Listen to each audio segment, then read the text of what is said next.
Tonight we're taking a closer look at one of the most talked about technologies of our recent times. It is called ChatGPT. This is so intriguing. It's an artificial intelligence system that is capable of understanding and responding to complex questions, and it's making a huge impact on the technology industry. Christy McDonald joins us now with her story. Christy. Did you guys like that intro? I mean, I hope you really enjoyed that script because ChatGPT actually wrote it. Of course. When I asked him to write a television news script for anchors to introduce a story about it. All right, it was a little dry, let's admit, but it was just an example of what this AI is capable of, human-like responses, and it keeps learning. This is a technology tipping point that will change how we work, mark my words, and how we learn. It's the artificial intelligence tool making headlines around the world, from solving calculus and sophisticated strategizing to creating poetry and writing television scripts.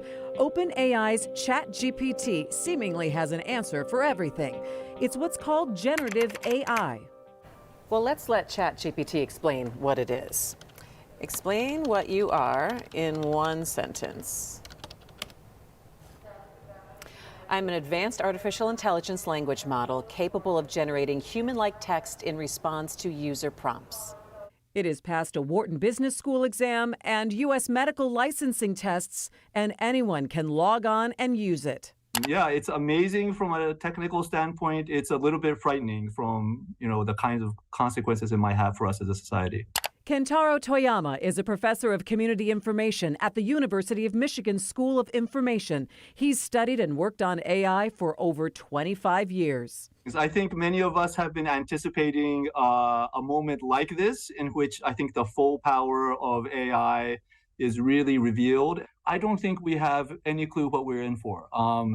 It's just hard to predict because we are now talking about machines that effectively can do things that are as good as human, if not better, in the realm of thinking and processing information. AI-created content is coming. Watch out, writers, authors, technical writers, and yes, even journalists. Write a report on Detroit in the 80s. BuzzFeed is already using AI. According to one survey, 30% of the workforce has already tried using ChatGPT for work. And students from middle school to college are using ChatGPT for assignments faster than schools can regulate it. ChatGPT has already been banned in several school districts around the country, New York, LA, and Seattle. But is there a way to work and learn with this type of AI? That's the question they're asking here at Northville High School. When you see the power of it, it's stunning. And then the mind can flip to an education, oh gosh, what is this going to mean for kids? Dr. R.J. Weber is the superintendent of Northville Schools. He knows that students across his district are experimenting with ChatGPT. What we're actually finding is the way some of our students are using it is a critical friend. And genuinely looking at it as a replacement for Google's search function.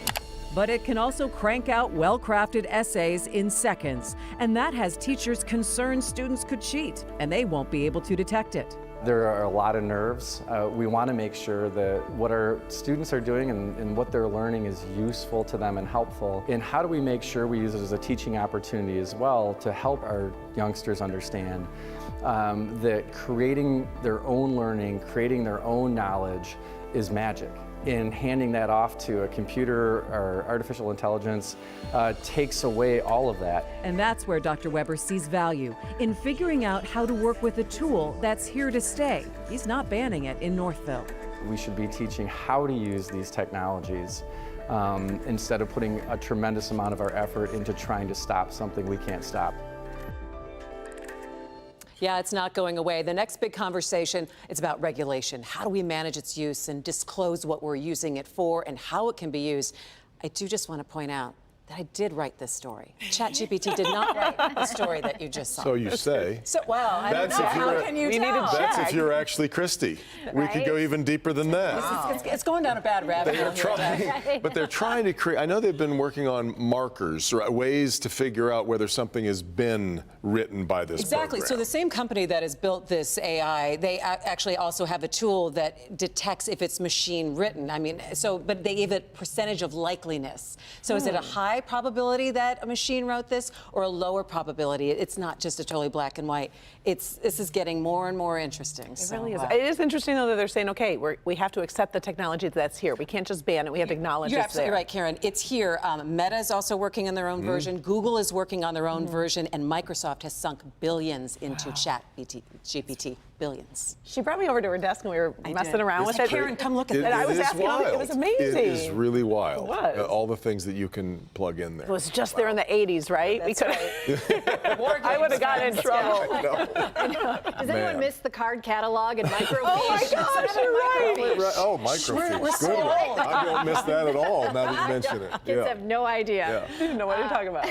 And we walked a mile to